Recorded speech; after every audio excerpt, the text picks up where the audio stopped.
Welcome to So to Speak. I'm Evan Mead. I'm Lyle Groniger. I'm Cody McDonald. McDonald, not McDonald, not McDonald. Like Yeah. in the restaurant, yeah. Don't tease me. Don't bring me back to my childhood, because I know we're going to do enough of that today. That's right. Fortunately. That's right. So, it was the producer's sick fuck idea to put all three of us in the hot seat to reminisce on childhood traumas that we've had. Now, what do we mean by childhood traumas? Obviously, when you're a kid, you grow up with a lot of old movies, or movies in general. And some of these movies have some really, really fucked up imagery. And it's worth talking about, you know, the type of effect that these movies and these scenes from movies just had on the viewer, being us. Mm-hmm. So, the three of us, so the doctors are in the house. What do we mean by that? Say, full disclaimer, the following episode of So to Speak is not actual therapeutic practice. No, none of us are qualified to. Kind of goes without saying. Yeah, no. Well, we're not qualified therapists or psychoanalysts. But we feel like sharing these moments with you guys. Yeah. Look at it more as a support system and reflecting. Exactly. And when you get things out, you do feel better. Yeah. So each of us have 6 items to address. We'll go in 20-minute blocks between us. Okay. And, yeah, it should be good. Also, it's worth mentioning that we are now changing our format for So to Speak. Yes, that's right. From now on, So to Speak episodes will be coming out bi-weekly instead of weekly. Just a creative decision we've made on the show. We still intend to bring you all the content we've been bringing you for the last year. Yeah, we're not out of ideas. Not quite as infrequent, but we are still here.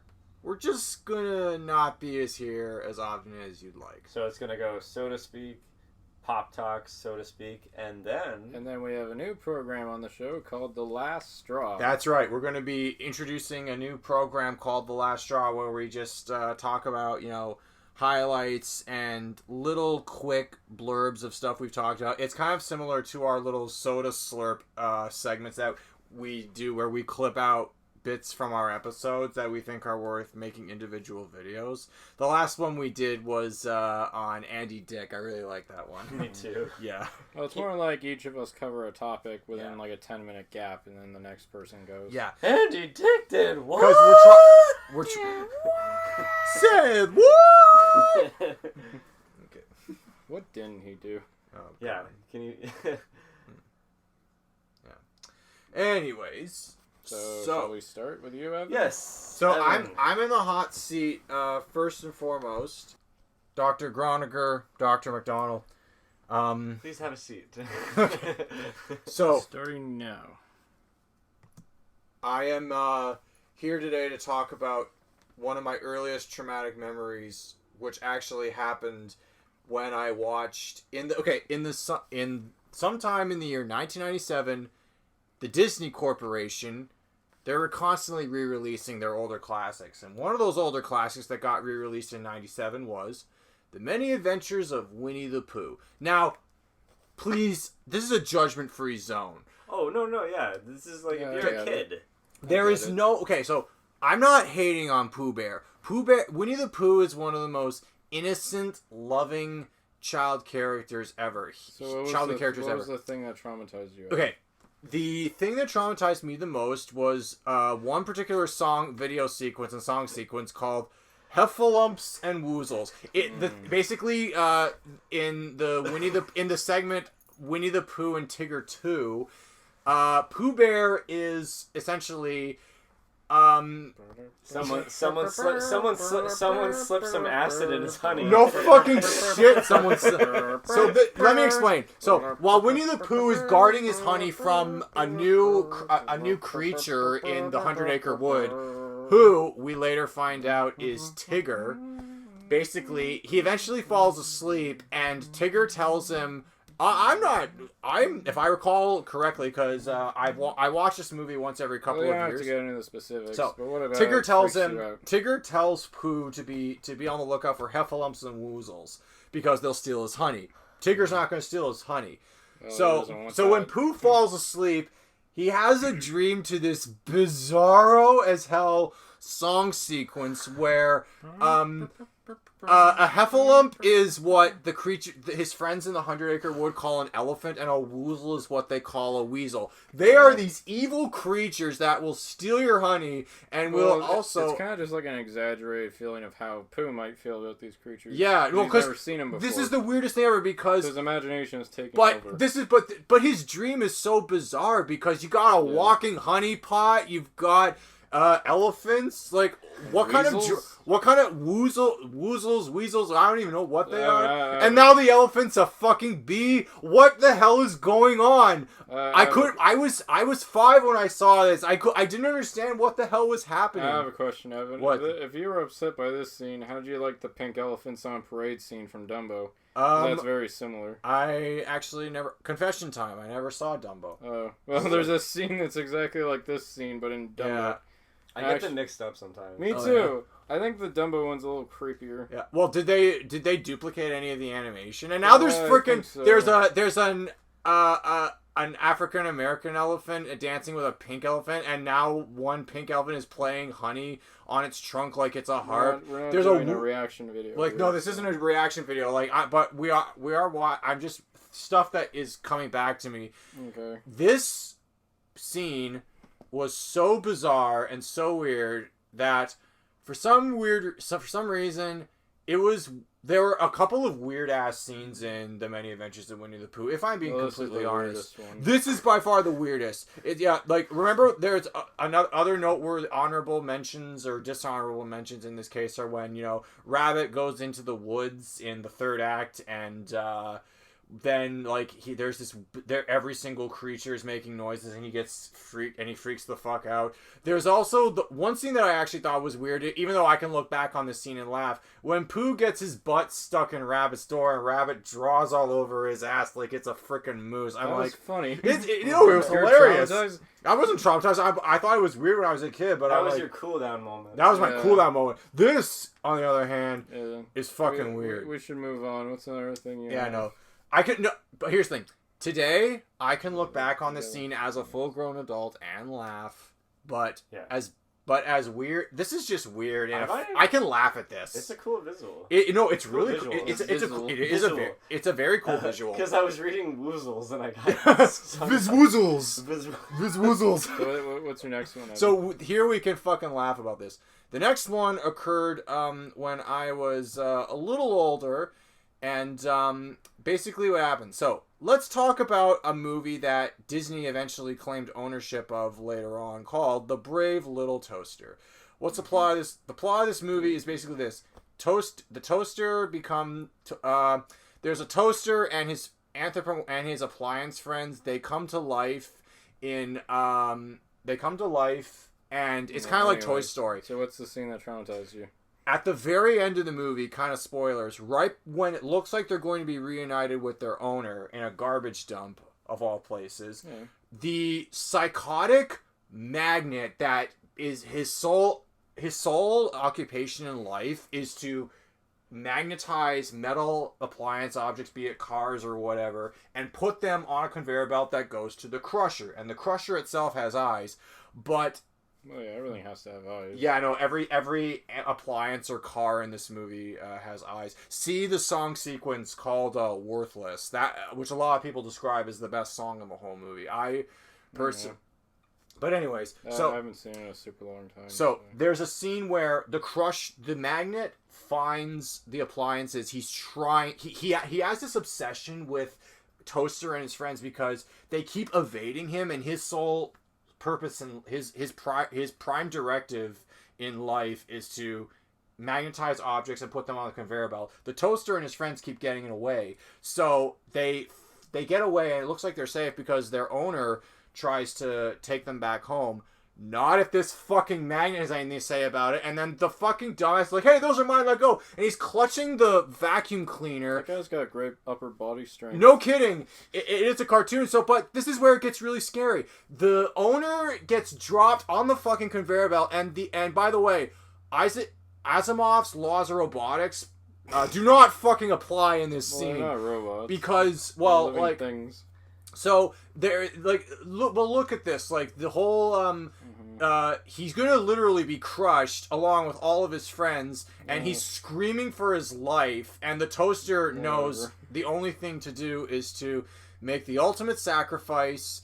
And look at this. This scene is tinted kind of red. Yeah, and, I was gonna say the color palette kind of reminds me of Yeah. a Don Bluth film or something like that. Oh, I'll get to Don Bluth Or later. Don't Batman, you worry. the animated series. Yeah, well, Sure, this whole scene is just unsettling. Like, ultimately, the whole idea is Toaster makes the ultimate self-sacrifice, and he hurls himself into the gears to jam the machine and save the master's life and his friend's life where were all along with the him. people working at this place doing? Hey, full on. Maybe it's a dystopian take on how an automated society will be the death of humanity. Well, death of one guy. You don't need to be melodramatic. I mean, hey, Disney was creative with their symbolism, man. What's next? What's next? We're gonna go to a treasured Spielberg classic. Steve, I love you, but god damn it. What the hell is up with you and Scary? You know how to scare the fuck out of people. Case in point, E.T. the Extraterrestrial. Now, there's tons of traumatic stuff in E.T. Like, the design of E.T. is even creepy. But he's a very lovable character once the kids spend enough time with him and the audience spends enough time with him. But what happens when the big bad government finds out where he's located in this suburban California house in the middle of nowhere? Yeah. The government finds out, and they send in the agents, but not just any agents.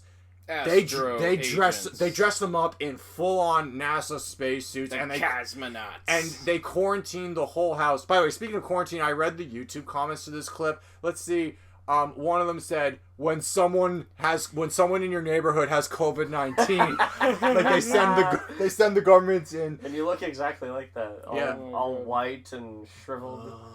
And no, they basically turn Elliot's house. The government sends the cavalry. They send police officers. They send NASA. They're just exterminators, Evan. I don't know what A you're talking about. silhouette after a silhouette. Yeah.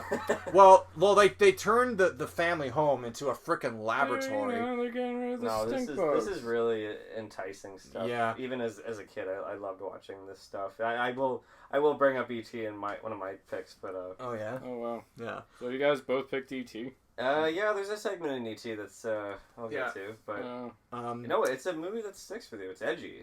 They can't make fucking movies like this anymore. Everything's all fucking minions. Yeah, now.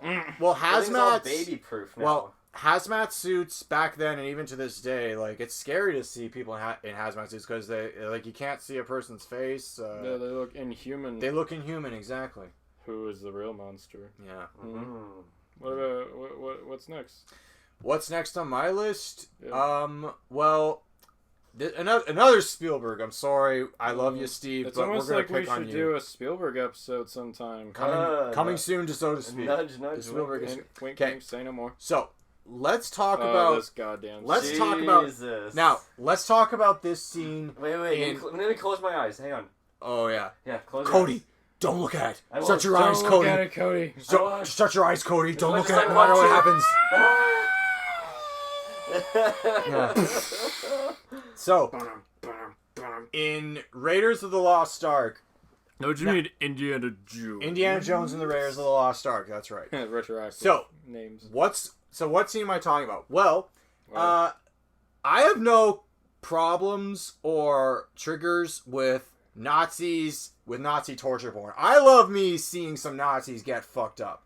And they fucking deserve it. But here's the thing. Okay. When they get the Ark, we have no idea. We, like Renee Belloc says to Indy, you want to see it open as badly as I do. But Indy, I guess, has some sixth sense as to what's in this thing. Because the Nazis think that they're going to find the power of God to basically use as their ultimate weapon to destroy their enemies.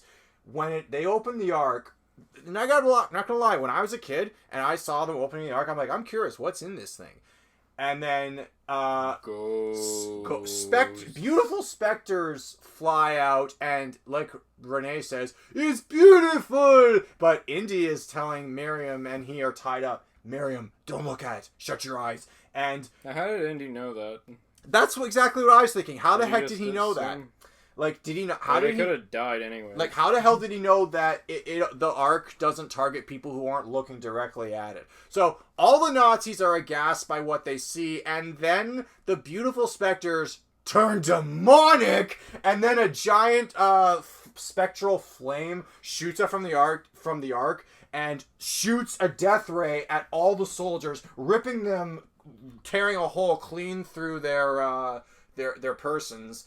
But hey, that's not even the worst of what happens to our little Nazi friends. To our buddies. So to our Nazi friends, as we can see here, Renee Belloc, the top hat guy, and the German sergeant are just glued to what's going on. So the death ray basically these guys got off easy. Yeah, no, they got off generally easy. Like these Nazis get a new asshole ripped in them, and then look what happens to these fuckers. They're screaming, and then oh no, their faces get melted off. Oh, I'm a marshmallow. Jesus Christ. And then Belloc gets his head blown off. His hands fly off. Rated PG. Rated PG. Cody. There's no fucking way a PG movie would get away with this shit. When I was a kid, I couldn't watch this scene. I couldn't either. Well, the second one, Temple of Doom, is what created the PG-13. All three of the Indiana Jones movies have eerie effects in them. Like that one guy who drinks the cup and he turns super old. Yeah. The second one where the guy's heart gets ripped out of his chest. Like, these were pretty edgy movies. They were edgy movies. Spielberg, you edgelord. I didn't see the Indiana Jones movies until I was a teenager, but I can tell right away after I saw that scene. I was like, if I had seen that like 5-6 years earlier, that would have traumatized me. Yeah. Now can you imagine? Your mom also liked to kind of keep certain scenes from you. Do you think she like deliberately decided not to show you this because of that scene? Like it's like. You kind of remind me of, like, you remember in that episode of The Simpsons where Bart and Lisa have to go live with the Flanders, and then they show Ron and Todd itchy and scratchy, and then Ron and Todd are, like, pale, and they say, Daddy, what's red stuff coming out of Kitty's ears? And then Ned is like, that's just raspberry jam. And so, because your mom, you've told us some stories on this show with, like, how your mom kind of will say it's like similar stuff, not quite Ned Flanders stuff. I mean, I don't even know if she I didn't see this until I was a teenager. Oh yeah. I don't know if she would have fast forwarded this scene actually. Yeah. Because it's sort of like they got what they deserve. They really do. They did, didn't they? Yeah. So. Not even they did. Yeah. Mm-hmm. So what's next? So that's Raiders of the Lost Ark. I love me seeing some Nazis get tortured, but god damn, that was some next level shit. We talked about Don Bluth earlier. The Secret of Nim. Oh, I need to see this movie. Is it? No, Lyle, I feel like you would really love this movie. It's a good movie.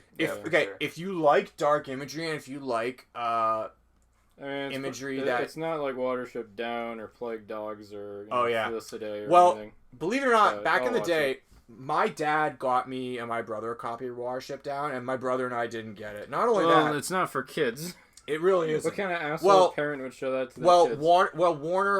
Warner Brothers Animation made it, and they released it. They sold it as a family. So back to Secret of Nim. So this whole movie has a really creative premise that deals with supernatural strength by artificial substance, and it actually kind of reminds me a bit of BioShock, like once you get into like the last 2 acts of the movie. But the first act is just this innocent mouse mother who is recently widowed, and she and her kids live in this field, and death is all around them because it's the fall season, the harvest is coming, and with the harvest comes a tractor. I will never forget, being a really little kid, and my dad showed this movie to me, and this tractor is coming, and, I mean, these mice are just terrified.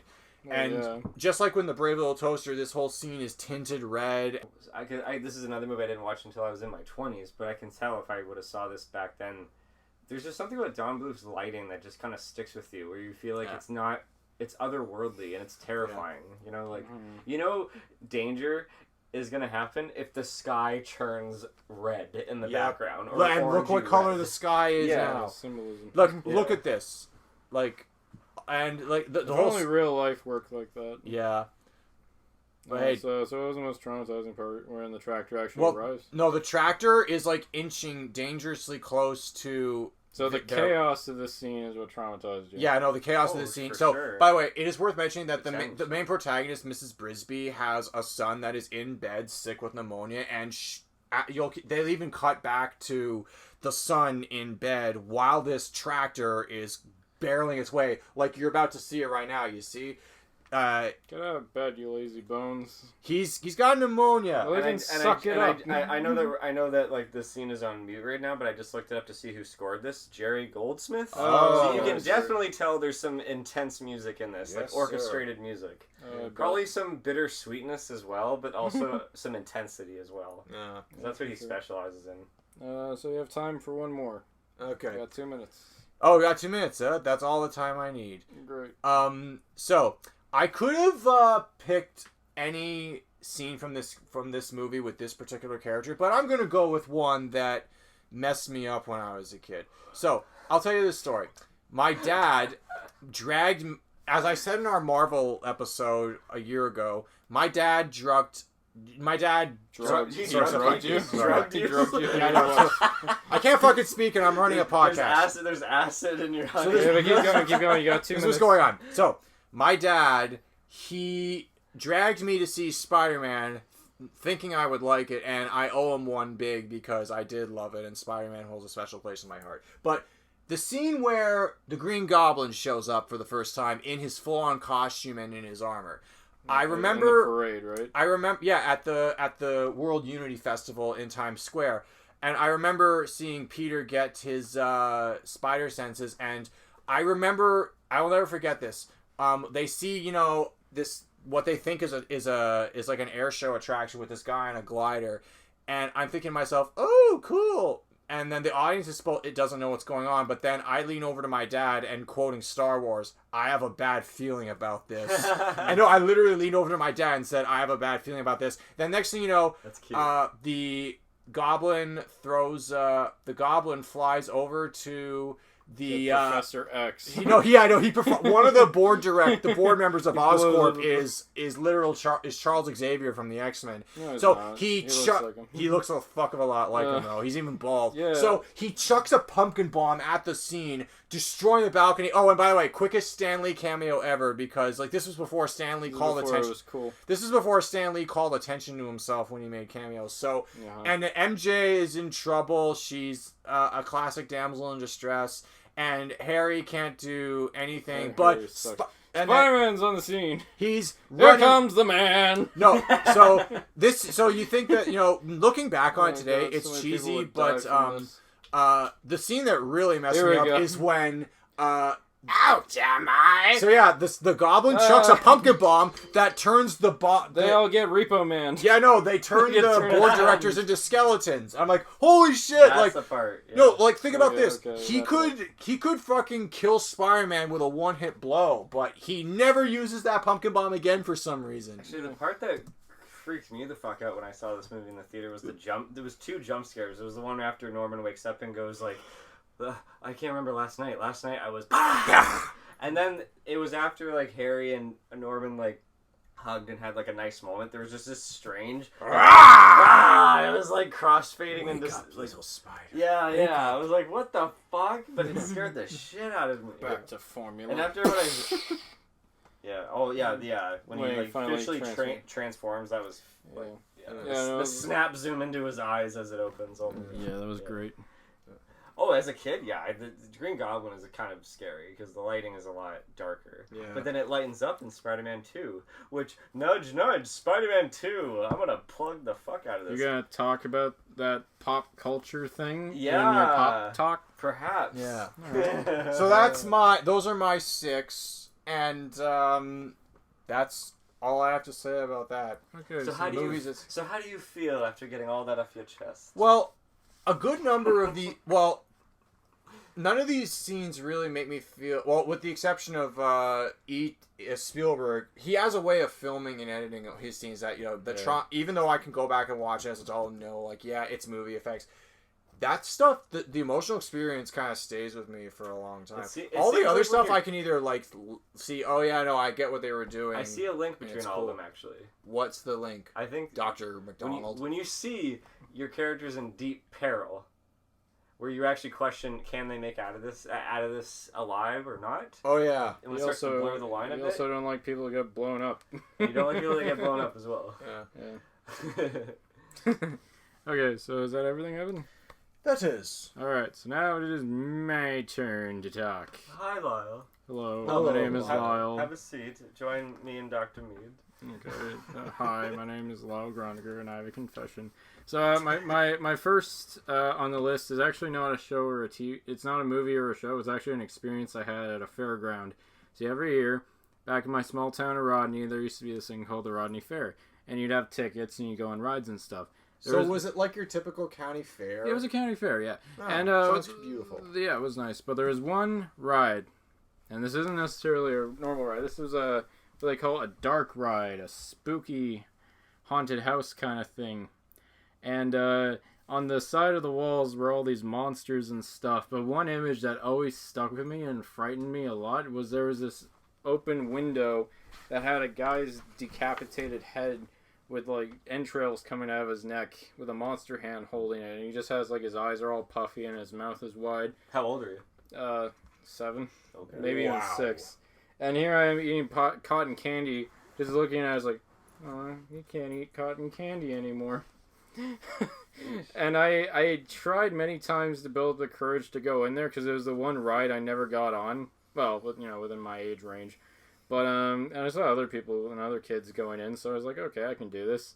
I spend my ticket, the door opens wide open, and all of a sudden I hear and I'm just like, nope, can't do it. So I never ended up going inside, and a year or two later, they stopped bringing that scary house to the festival.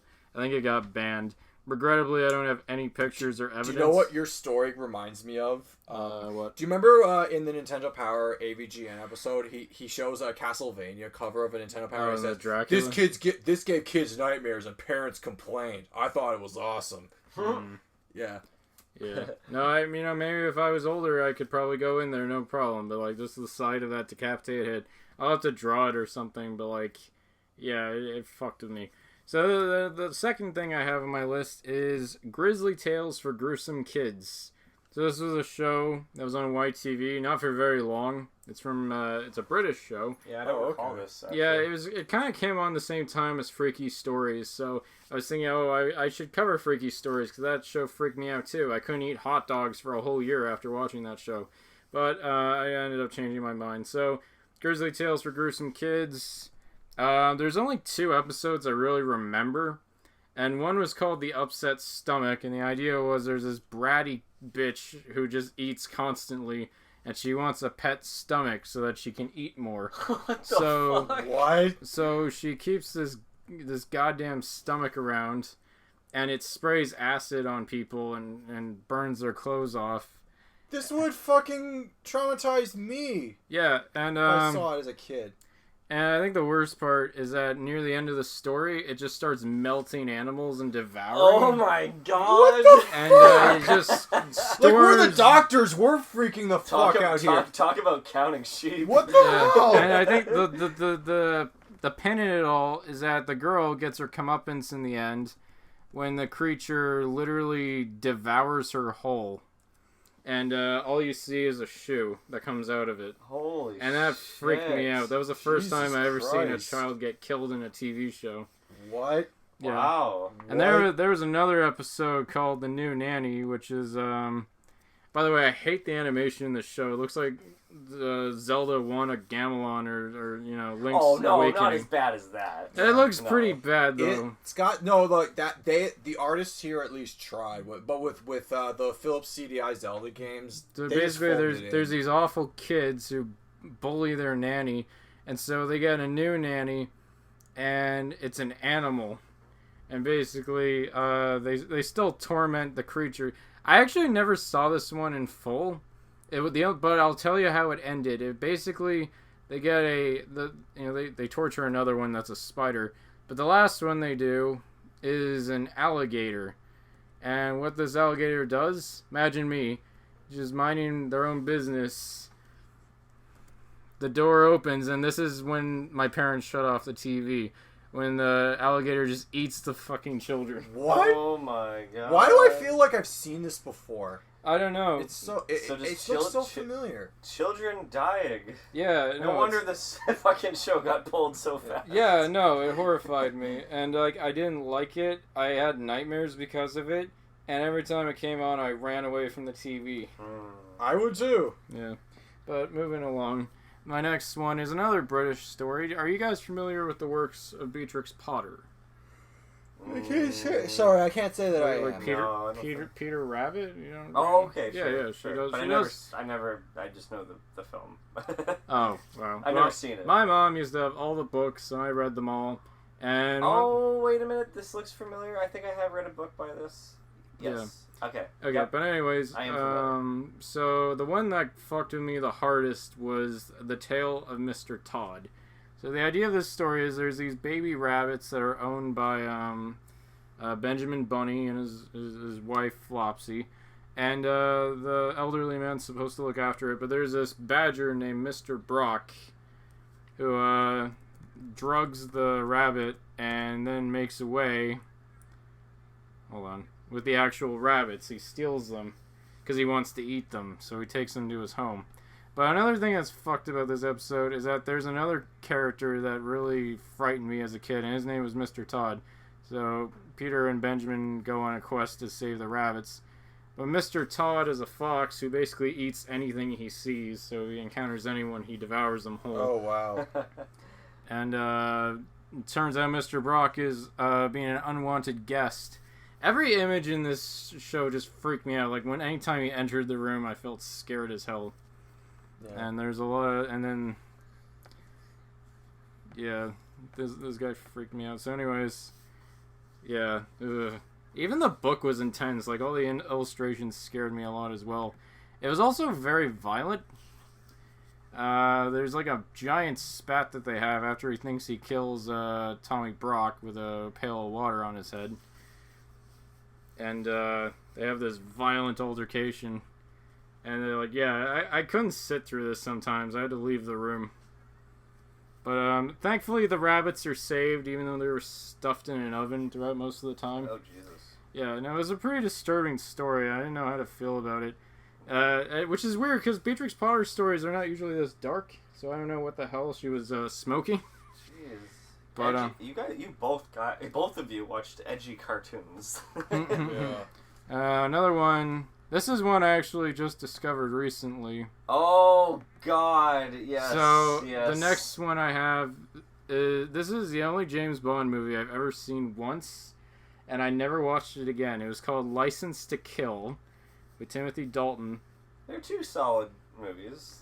Yeah, they are. Yeah. I don't want to take it away from it, but like this one scene screwed with me so badly. Basically, there's this lackey who works with the villain, and in typical James Bond fashion, he gets killed. But he gets killed in one of the worst ways I've ever seen. He gets stuffed into a decompression chamber. They let go of the pressure, and he just slowly dies from the pressure. Oh my God! So when his face gets deformed. It looks nasty. It bubbles up like a balloon. Jesus Christ. And pops. Holy fuck. And that scared the shit, because I didn't know what was happening to him, because I didn't understand what decompression was. And I don't know why his face got all deformed. I hated that. I actually screamed and ran from the TV when that happened. It's shocking. I would too. Wasn't there another James Bond death where somebody like inflated? Oh, that was in Live and Let Die, but that was funny. They floated up like a balloon and then it just exploded. Yeah, that was funny. It's so bad. Like, this is gross, though. Well, I hate watch this. that as like a cool down moment. Yeah. But no, I have never rewatched this movie. Actually, I haven't even revisited this sequence until like a few days ago. And to be honest, it's kind of funny when I look at it. It looks obviously fake. It's just like two hands on a balloon that blow up. I think what it's implying is kind of scary. It's horrifying, yeah. But yeah, this is the only James Bond movie I just refuse to revisit for this scene alone. And it is a very dark movie. It's one of the most vicious James Bond films. So it had a reputation to uphold. Another one, this one still gives me the heebie-jeebies, is Nosferatu from 1922. Now, you did show this to me a couple years back, and I was really grateful. This is almost 100 years old, guys. Isn't that crazy? In 1 year, it'll be 100, yeah. But yeah, it's a classic Dracula story, but the thing that ekes me out the most, and it still screws me, I hate the scene in the door, where the Jonathan Harker opens the door and Nosferatu is just standing there across the hallway. It's creepy. Oh, he's such a horrifying figure. He's the scariest Dracula I've ever seen. It's okay. Just imagine that he's flipping the lights on and off. That scared me too as a kid. I hate that smile he makes. Oh my god. Nosferatu! So this is the part that always gave me nightmares, is when the door opens wide. And I actually didn't see this movie when I was younger. I saw a clip of it from Ernest Scared Stupid. There's like a giant montage of monster movies, and Nosferatu was one of them. It scares me how he just barely fits in that door. He's so tall that he just barely fits in the door. And I'm just worried what's he's going to do to this guy. Like, if I was in this situation, I would probably shit the bed. If I'm being honest. Yeah, because he freaks me the hell out. It inspired Dracula as well, didn't it? Didn't it inspire Dracula? I think so. I can't be sure. Or it's inspired some figure of Dracula, but it's like a classic movie monster. It's cool too, because Robert Eggers, the guy who did The Lighthouse, he's remaking this movie. Ooh. And is it coming out next year? Because that'd be perfect. Yeah. He gets. He's gonna. Sorry, what was the question? I got distracted for a second.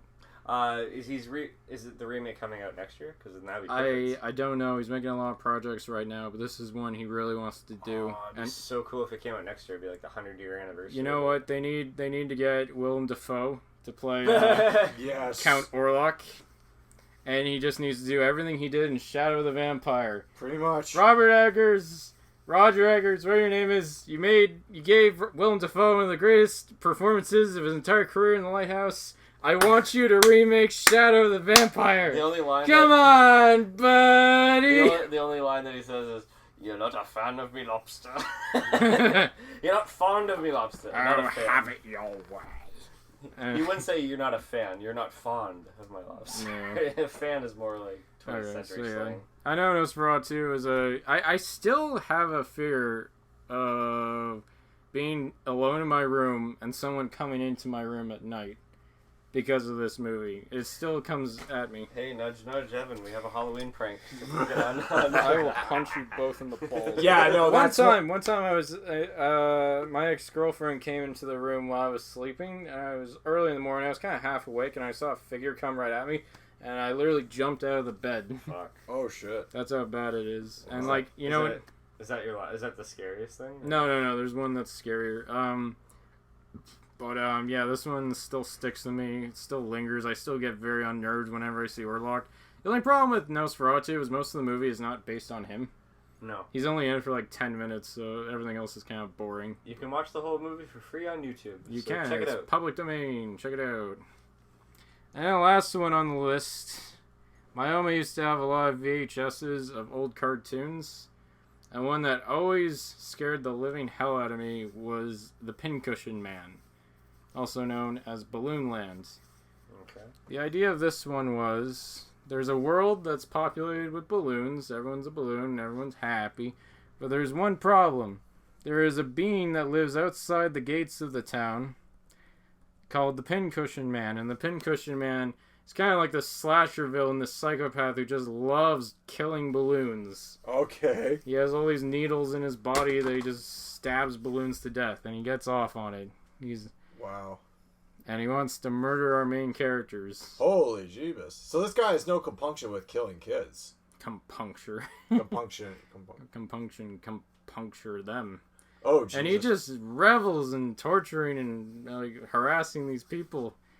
And but the real part that scared the living shit out of me, not so much this. There's a part where he basically goes on a massacre, killing balloons, and he's just his voice. Can you imagine if Illumination remade this? Well, they couldn't. But yeah. Oh, when the balloons die, they make horrible sounds. Like they scream to death. And Wow. So how do they deal with this menace to society? The Pincushion Man. Basically, all the balloons, they create these massive balls of gum and glue. They call a SWAT team, and instead of machine guns, they have slingshots. I mean, the animation's nice. It reminds me of like something you'd see in Cuphead or something. Yeah, it's. But yeah, the Pincushion Man is well animated. He's powerless against all the gumballs and all the glue, but the way he ends up, he basically gets completely encased in glue until he becomes basically a giant ball. Loses control, he can't move, and he literally falls to his death off a cliff. And this shot scared me so much, like it stuck with me in such a horrible way that I ended up drawing it a lot. Oh, in my wow. notebook. So the villain's his rampage scared you, and his death scared you even more. Yeah, because he was helpless. He couldn't do anything. He got completely fucked up by balloons. Wow. And he fell to his death from way up high. Yeah. So a way to sort of cope with it, you draw it. I draw it. Yeah. Yeah. It's very fascinating. Yeah. I would say that's a good tool for you to use to get past it. Yeah. Well, I gotta draw that picture of the decapitated head so you guys know what I'm talking about, but yeah. Right. Get a tattoo of it on your back. No! No. Carry your fears with you. If I put a tattoo of the Pincushion Man on my butt, I'll be like, I got a pain in my ass. But farewell, sweet Where's prince. Josh when you need him to do the rim shot? Yeah. Hey, someone's got to be the Rim quip shot. Someone has to be the quip master tonight. It just awkwardly cuts to him doing it. Yeah, Josh, we need you. We're suffering here with our traumas. Please save us with your pun magic. Well, I finished up early, so Cody, if you want, you can carry on forward. Alright, well, I was a very anxious kid growing up. When I was watching movies, I would get into them no matter what. As would I.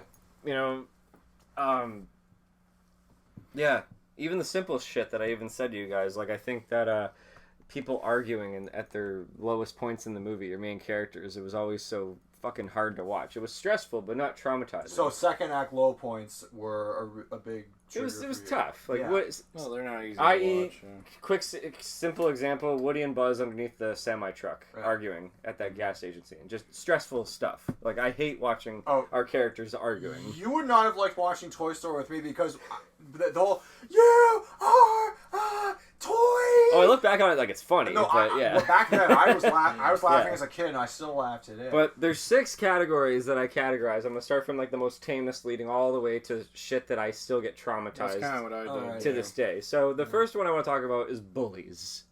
Bullies. Oh, yeah. I never really had a confrontation with bullies growing up, even if there was like roughhousing with certain kids. Like they would often roughhouse everybody, so I wasn't really like the main target, right? Like You're very fortunate. very fortunate, but of course I'll teach my kids how to Yeah.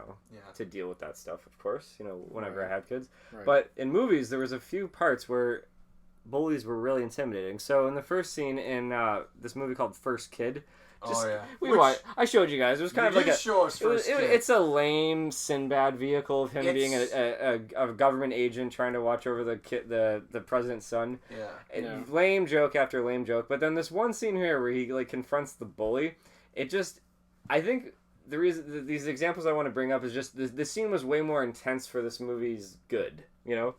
Like it was it was almost like this scene didn't have to be that as intense. So as he's caught punched in the head and confronted, he literally gets socked in the face, and then as it cuts to him on the ground bleeding right here, like I remember like looking at my Nana like really fast, and she kind of had like a and I was like 5 or 6, and I'm just like, holy fuck, like really intense shit.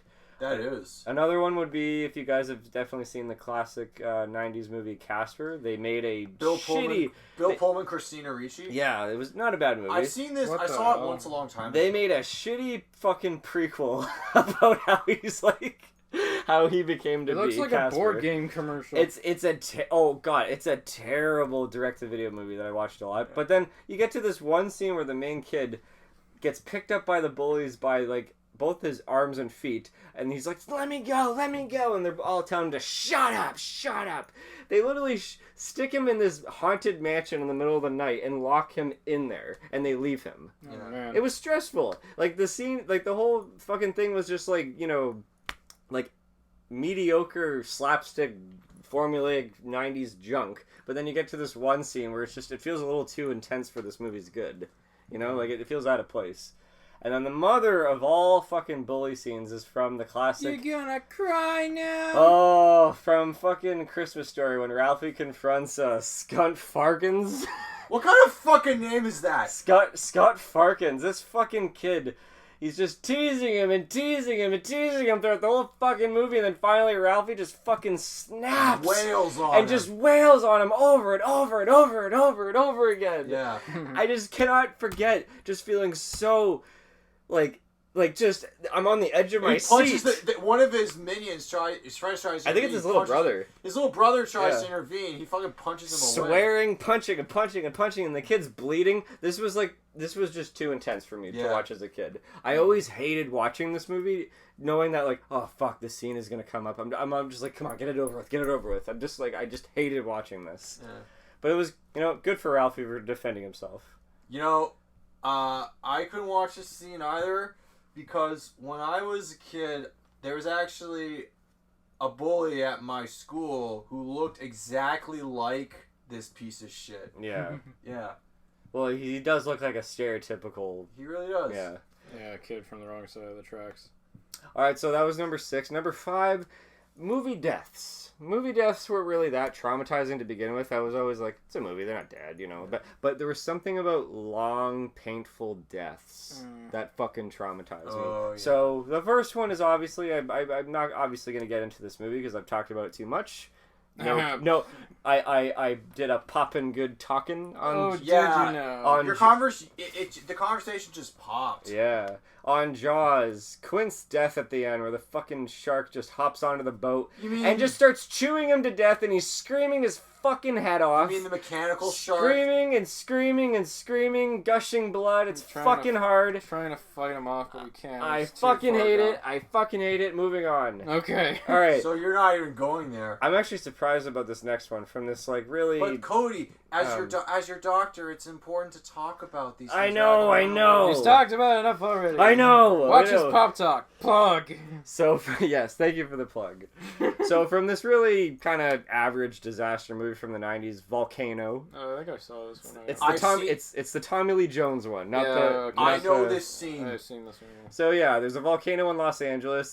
This group of guys that own the subway station goes down to save some people that are all unconscious. The premise is the La Brea tar pits erupts, which is something that theoretically could happen, but it's not like... It's one of those like disaster movies that could happen, but probably won't happen. Yeah.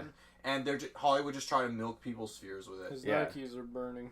Yeah, like the guy that owns the whole place is trying to get to the driver who's unconscious, so he puts him over his shoulders and he's walking. His sneakers are literally like melting because the whole thing is literally on fire because there's lava underneath the subway, right? And then when he gets to like his crew at the edge of the subway, the fucking lava is already like a few feet past his peripherals that he would be, or not his peripherals, his distance that he would to just jump. Yeah, you can't make so he just makes a very noble sacrifice and literally just does a little leap into the lava. And he's able to throw the driver, like, to safety. But this fucking guy, I think his name is Stan, if I'm not mistaken, is literally just submerging and, like, going down into his death. And then he just suddenly stops screaming because he's fucking dead at that point. And the rest of his body just fucking keeps going. Melting down until he's, like, nothing. And, like, his crew just... scared the shit I couldn't even fucking watch this scene. It was just too much for me. I watched this way too young. And then, as today, I'm just like... the effects are good, but it's kind of a I like that actor. Scene. Isn't that John Carroll Lynch? I think so, yeah. Oh, yeah. Like and then, holy shit. Okay, maybe I won't go too much into detail about this next one. Oh, nice. I will talk about The Fly in maybe our next little, so to speak, in terms of a Halloween movie. But, like, you want to talk about I love this movie. You want to talk about slow, painful death? Look no more than Seth Brundle. Well, the whole movie is basically a slow death. Oh, God! Just this fucking guy infused with a fly, and as he's transforming literally into a fly, his body, he's literally just slowly dying throughout this whole movie. Yeah. Oh, God, there goes his ear. Yeah, the only way you can eat is by spitting it. There's a reason why I've never seen The Fly. There's a reason why I don't want to fucking Veronica watch does not want to watch this movie. And my Veronica hates this movie. She's just like too much. I think the movie's fantastic. It's fantastic. We're movie guys. We'll talk about it in the next one. Yeah, but great choice. I can see why. How young were you when you watched this? 11, 12. What? A 12. Why would you watch this when you're 12? I know. Maybe 13 13 in its whole, because it took me a few settings because I was trying not to fucking lose my mind. I'm not kidding. Okay. The next category is static.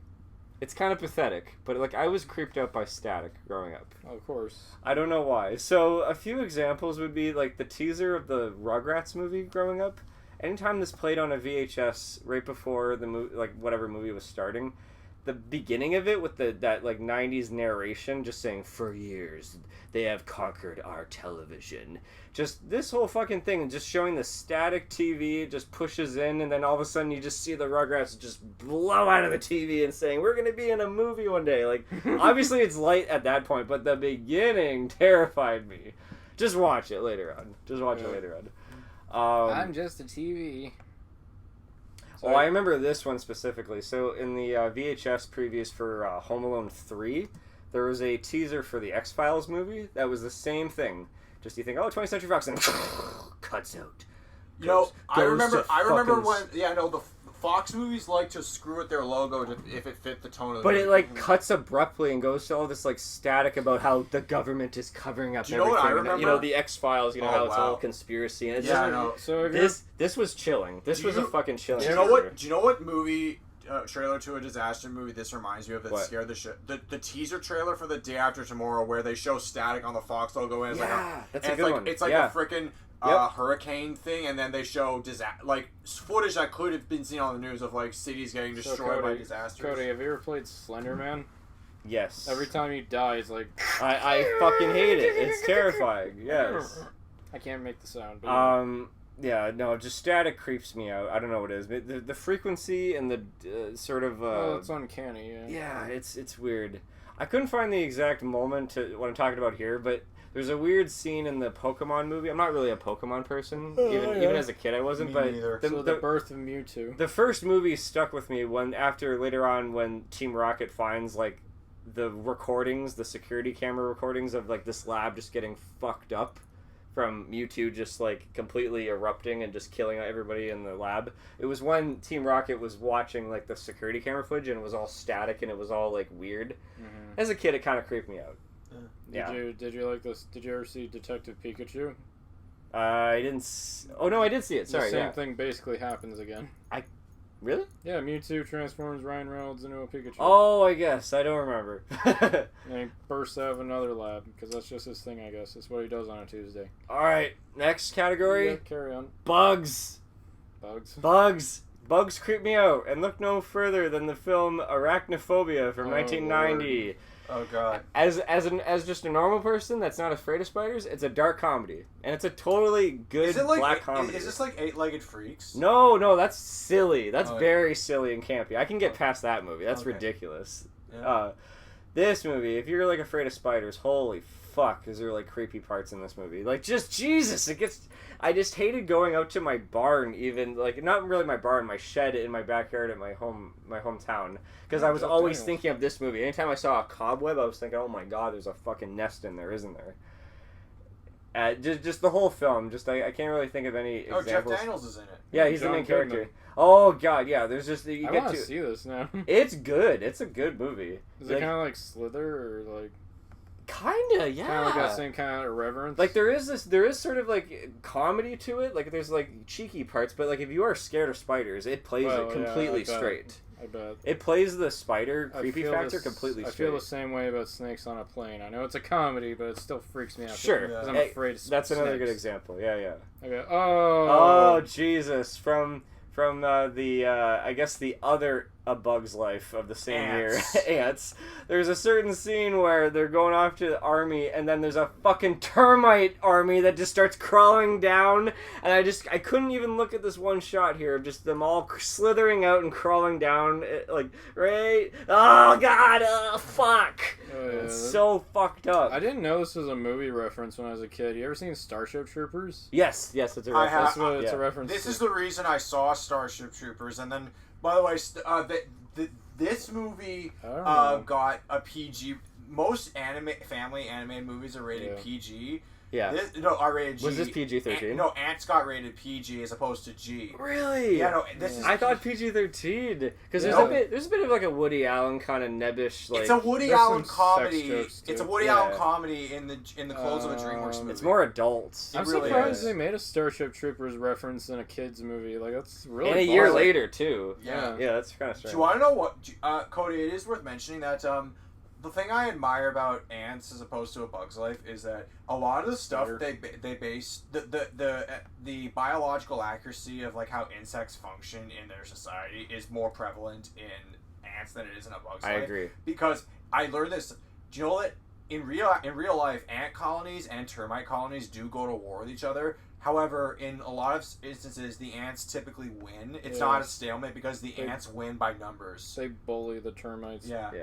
They outnumber everything. And another bug moment from Honey, I Shrunk the Kids. I I've seen always this. fucking hated watching this scene. Okay, this scene makes no sense to me. They're in the Midwest of the USA. How are there scorpions in their backyard? I have no idea, and I've always questioned that myself. I think everyone Do you know does. Do you know what my mom told me when I was younger? My mom said that's not a scorpion, it's an earwig. I'm like, no, that's a scorpion. That's a scorpion. fucking scorpion. Yeah. 100%. It's screwed me because it's like I guess they were just trying to go for Jason the Argonauts kind of stuff. Yes. Like right. Yeah, the kids camp out in a Lego piece in the yard, and then a fucking scorpion attacks, and then their friend oh god, yeah, looking at the eyes, I always just get like fucking creeped out. And then their friend Auntie saves their lives. My brother and then gets killed in the midst of it. I hated that. He got fucked up. My brother and I were sad when the ant died. The ant was like a good. You know what would have been better if like a bunch of ants appeared and just started ripping up the scorpion. Oh, that would have been great. But, by the way, like after Auntie dies. yeah, yeah, and it gets like pierced right in the eye, and then it just like wanders away. I have to ask both of I'm going to put both of you back in the hot seat. Dad, you really need to deal with this scorpion problem in our backyard. Yeah, no kidding. Honey, let me shrink my kids and then I'll get onto it. Honey, I'm busy shrinking the children here and blowing them up. I have a question. This might be like taking the piss, but which ant death impacted either of you more? This death from Honey, I Shrunk the Kids, or Antony's death in Ant-Man? Honey, I Shrunk the Kids. Honey, I Shrunk the Kids. That's not even a question. Yeah, for sure. Auntie was a cute, innocent Because little ant. I go on these Marvel fan pages on Instagram, and they say, "Oh, Antony had the saddest death ever." Like, no, he didn't. No. His death was quick and painless. No. He got off easy. Yeah. All right, I guess my second last little category is The Dark. You got 4 minutes. Oh, I'm not gonna finish. I'll finish as fast as I can, but The Dark. Yeah. I got scared of the dark. I never even realized that E.T. was probably early trauma. Just the opening of fucking E.T. Any just tree line at a forest in the dark, I'll automatically think of fucking E.T., the fucking keys, the flashlights, the franticness of E.T. running away. Which is so fascinating. The headlights, it's just, everything is so anonymous in this fucking opening scene. Which is so weird because... it's just traumatizing. I can kind of understand that. And I can sympathize with you. Ugh. The thing is, though, when I was 4, I would actually watch the opening of E.T. on repeat because seeing the spaceship take off and the atmosphere was so fascinating to me. I don't know why it was fascinating, but I just kept... One of my favorite things to do would be to just watch E.T.'s opening on loop. It's fascinating, yeah. I almost want to I always try to get past this part. Yeah. All right. E.T. and his people with the glowing chest were a little freaky, though. I'm not gonna lie. I think I can... hate the part where he comes out of the cornfield with Elliot. And that's that's a creepy That's part. my traumatizing moment from E.T. I didn't mention it because I didn't think of it. Speaking of cornfields, this is the fucking movie that made me official. I am afraid of the dark. I don't care. Signs is a creepy fucking movie. It is for most of it. It's flawed. Story-wise, it's a bit flawed sometimes. It has its heart in the right place, but there's parts in this fucking movie that this is M. Night, right? M. Night, yeah. Fuck. Like the cornfield parts in the dark. There's just so many. There's even that one creepy scene where Joaquin Phoenix is looking at the news reporting at that birthday party where they're recording, and then the fucking alien just walks by. Like that fucking gets to me. This whole movie really brings me back and creeps me out. Like I actually just I could not be in the dark anymore after this movie. For some reason. I haven't seen this. I've heard. Oh, you need to watch it. People describe it as a good movie that has scary moments, but then there are some assholes there's some dumb things. There are some assholes that rip it to shreds for being very stupid. It's flawed, but it has its heart in the right place. I'll say that. It's worth a watch. Yeah, you should watch it this October. And another dark part is that from Dennis the Menace, Christopher Lloyd's character playing like the dirty, evil bad guy. His name is Switchblade Sam, which I didn't find out until I was a lot older. Oh wow! Which I was horribly disturbed by. Who refers to himself as that? Because he has a switchblade the whole movie. When did they make? Look at this guy! Can you imagine this guy walks on the fucking subway? You just want to get 20 feet away from him. Who's scarier, this guy or Judge Doom from Who Framed Roger Rabbit? Honestly, because I have more history with Switchblade Sam, for sure him. Because there's moments in this movie where when I killed your brother. Because there's moments from this movie where I can't really show it, but he's in the dark and it's fucking creepy. His introduction scene on the freight train is fucking terrifying. When he's with that kid with this kind of reminds me. Well, I know he's not in the dark during that scene. I know you two think the CG in this is pitiful, but remember when Tom Hanks played a ghost hobo in the Polar Express? Vaguely. No. I actually don't like that movie. Oh yeah. I don't revisit it. All right, my number one. Okay. Fuck! I hate this. I fucking hate this. Okay, buddy. Well, practical creature effects. Oh, I know where this is going. Okay. Ain't gonna be pretty. Okay, one example is this Goosebumps episode called "It Came from Beneath the Sink." Really? Goosebumps. There's a fucking creature sponge that's under the sink. It's literally just an ordinary looking sponge. And look at that thing. It's just a creepy looking sponge. What the fuck? And yeah, it traumatized me. I remember watching it 10:30, 11 at night as a kid, and I'm traumatized. Because Goosebumps would be on YTV late. Yeah. It was stuff that the big kids could watch. And then the part that terrified me the most is that after they defeated the sponge at the end, the dog comes back with something in its mouth, and the girl was like, "Hey, what's in your mouth, boy? A potato?" And then the potato just fucking opens the potato just opens its fucking mouth, and that's the last scare. And I'm like, I think I literally just passed out at that point. I'm like, I'm done. Mom, you're always. I'll cool off for you. Mom, you're always trying to give me potatoes. What is it with you? I just think they're neat. My heart just said, just checked out. It checked out. I'm not kidding. Yeah. I'm not fucking kidding. Alright, oh my god, John Carpenter. The fucking defibrillator scene from The Thing. Oh my god. Oh, hang on. Jesus. I think we have to sign in to look at that scene, but it's okay. Oh, yeah. Okay. Well, we know what we're talking about. Is it age restricted? It's okay. Yeah, it's fine. It's okay. Yeah, it was like a defibrillator scene but there's a lot of gooey effects from John Carpenter's. But that one's probably one of the worst. That's probably one of the worst because I jumped out of my fucking seat.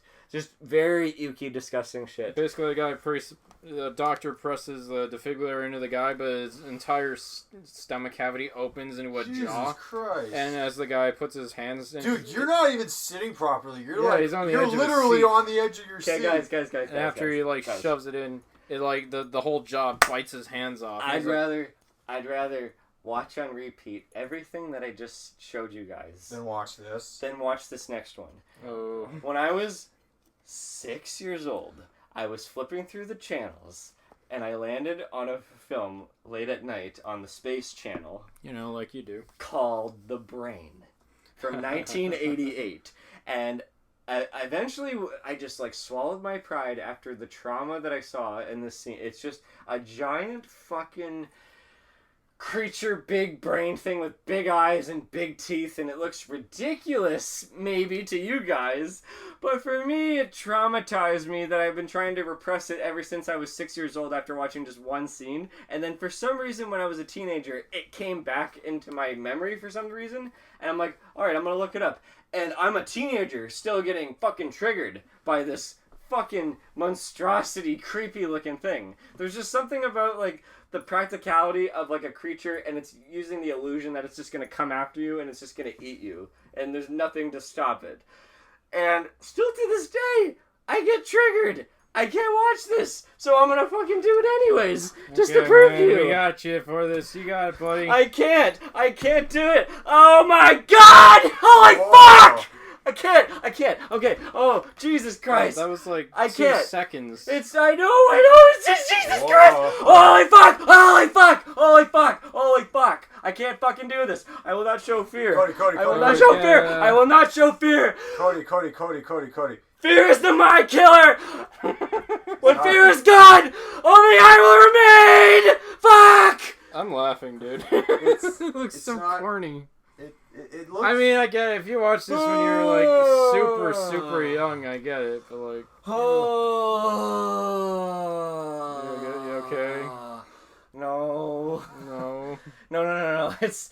Have you watched the whole movie? I swallowed my pride years later, around when I was like 22, and decided to watch the film.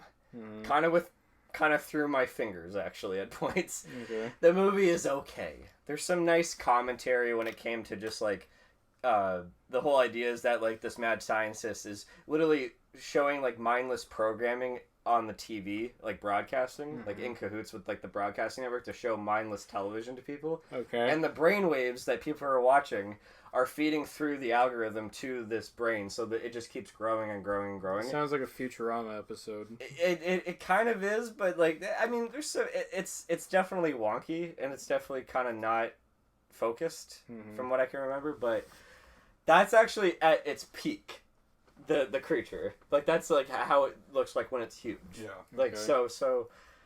Well, Yeah. here you are. You got through it. I got uncomfortable. I still get uncomfortable. I'm not kidding, guys. It's just, yeah. If you guys ever want to fuck with me, try to track down to see who owns this fucking like creature. Maybe it's in a garage somewhere. Oh, like the actual prop. The prop. If you want to fucking. I'll put it in your shower and you'll go to the bathroom and you'll just shit the whole. You'll fill the whole bowl with shit. I think I might just pass out. Like that's it. Like I will faint. But then you'll wake up and see it again, and then you'll pass out. No. And Veronica will be like, Cody, what are you doing? Like, get that thing out of my house. I think Cinemassacre's Monster Madness did a review of this. They did. That's how I became aware of this. I've heard of this before. I gotta watch it this year. I'm interested. I think creature practical effects are things that still make me actually uncomfortable, like still to this day. And I think the brain, hopefully the brain is the peak of that. You should watch, because I get so uncomfortable with practical creature effects. Cody, you should watch Fiend Without a Face. About killer brains. No. I think I just lost my shit. Holy fuck. Okay. Well, with that, we thank you for joining us on this week's So to Speak. Oh. How are we all feeling, everybody? We good? I think we'll be okay. I'll never be okay. I hate this show.